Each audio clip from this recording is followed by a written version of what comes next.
देखिए, वो हमने जो बिहार में जो कुछ भी हुआ उस पर हमने जो त्वरित प्रतिक्रिया दी है कि हमको बीजेपी के साथ जाना गवारा नहीं, और हमने अपने ज़मीर की आवाज़ सुनी है। दूसरे लोग भी अपने ज़मीर की आवाज़ पर जो भी करते हैं उससे हमको कोई लेना देना नहीं है। और मैंने ये भी कहा है कि ये एक राष्ट्रीय दुर्घटना है, ये सिर्फ बिहार का मामला नहीं है, ये पूरे देश का मामला है। इसलिए कि हमारे नेता नीतीश कुमार जी की जो एक छवि थी और जो उनका एक कैलिबर था, उससे एक उम्मीद बंधी हुई थी पूरे देश के लोगों की कि वो जो इस घंघोर संकट में देश फंसा हुआ है उससे देश को उबार सकते हैं। बेशक उनकी एक स्वच्छ छवि है, करप्शन को लेकर के जीरो टॉलरेंस की बात है, लेकिन उनका यही सिर्फ यूएसपी नहीं है। खास करके 2014 के चुनाव के बाद, जबकि बिहार में हम लोगों ने एक महागठबंधन बना करके हम लोग पराजित किया एनडीए को, तो उसके बाद जो एक यूएसपी जो बनी है वो एंटी कम्युनलिज्म और जो नफ़रत की जो ताकतें हैं उनके खिलाफ लड़ने वाले और कामयाबी के साथ लड़ने वाले का भी एक इमेज था, वो भी एक यूएसपी था। हमारा मानना है कि क्या दिक्कत है, दोनों रास्ते पर एक साथ चला जा सकता है। दुनिया में ऐसे बहुत सारे लोग हैं, देश में ऐसे बहुत सारे लोग हैं, बिहार में ऐसे बहुत सारे लोग हैं जो पॉलिटिक्स में नहीं हैं। वो ऐसे बहुत सारे लोग हैं जो नौकरियां करते हैं, जो अखबारों में नौकरी करते हों या दूसरी जगह नौकरियां करते हैं, वो भी इन सब इविल्स के खिलाफ एक साथ लड़ रहे हैं। तो हम लड़ सकते थे। सत्ता तो आती जाती रहती है, लेकिन वसूल तो एक चीज़ है, और ख़ास करके तब जबकि हमारी भावना के साथ, हमारे स्टैंड के साथ, हमारा स्टैंड कोई नहीं बदला है। हम पार्टी के स्टैंड की बात कर रहे हैं, हम तो पार्टी के ही स्टैंड पर हैं। पार्टी का जो पहले का स्टैंड था उसी स्टैंड पर हम बरकरार हैं।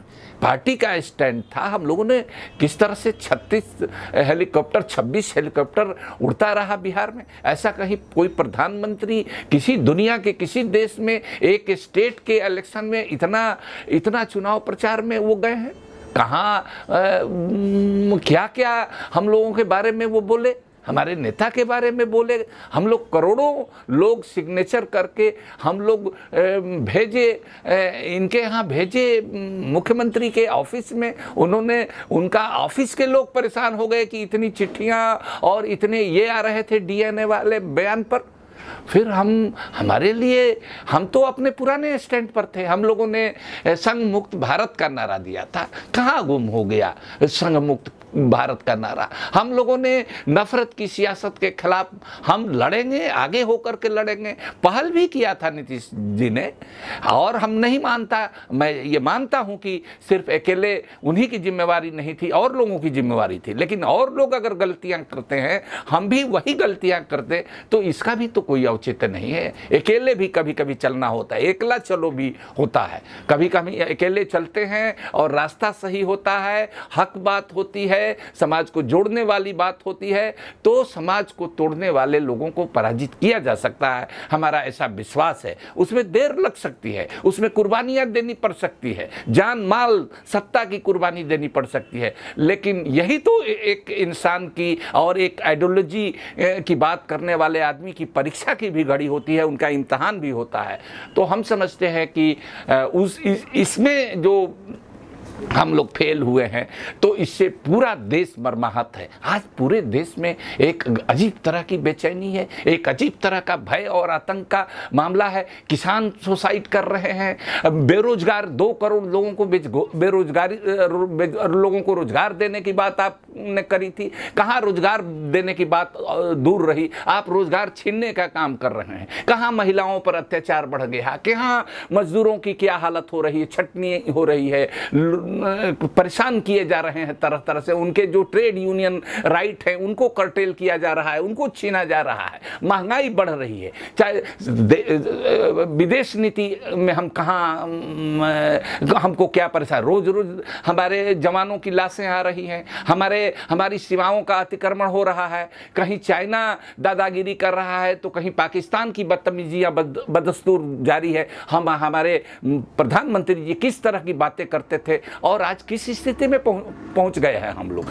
तो हर मोर्चे पर जहां विफलता है और भाजपा की जो नीतियां हैं पहले से ज्यादा उग्र होती जा रही हैं, आक्रामक होती जा रही हैं, जन विरोधी, मजदूर विरोधी, किसान विरोधी होती जा रही हैं। ऐसे में नीतीश कुमार जी जैसे आदमी अगर एक स्टैंड लेते और लड़ते तो पूरा देश उनके साथ खड़ा हो सकता था। और उसका ऐसा लगता है कि जैसे पटाक्षेप हो गया है। हमारी पार्टी छोटी जरूर थी लेकिन पार्टी का विचार हमारा राष्ट्रीय था। हम लोगों ने ये कसम खाई थी, हम लोगों ने प्रस्ताव पास किए थे कि हम राष्ट्रीय भावना पर चलने वाली पार्टी हैं, आइडियोलॉजी पर चलने वाली पार्टी हैं। तो हमको लगता है कि इसको ये एक नेशनल एक्सीडेंट इसीलिए हमने कहा था। लेकिन आप जान लीजिए कि अगर कोई पार्टी लड़े न लड़े, नेता लड़े न लड़े, पत्रकार लोगों में बहुत सारे लोग लड़े न लड़े, लेकिन जनता लड़ती रहती है हर तरह की इविल्स के खिलाफ, हर तरह की तानाशाही के खिलाफ, हर तरह के समस्याओं के खिलाफ, चाहे वो राजशाही हो, चाहे वो डिक्टेटरशिप हो, चाहे वो फौजी तानाशाही हो, लोग लड़ते रहते हैं। और हमारा विश्वास है कि ये लड़ाई लोग लड़ेंगे, हिंदुस्तान के लोग लड़ेंगे, आम लोग लड़ेंगे और उसमें वो कामयाब होंगे। नफरत जो है इंसान का वो परमानेंट फीचर नहीं है और प्यार और मोहब्बत भाईचारा है जो इंसान की में कुदरती चीज होता है और वो उसका परमानेंट फीचर है। तो भाईचारा और इंसानियत, मानवता ये कामयाब होगी और विभाजनकारी शक्तियां परास्त होंगी, ऐसा मेरा पूरा भरोसा है।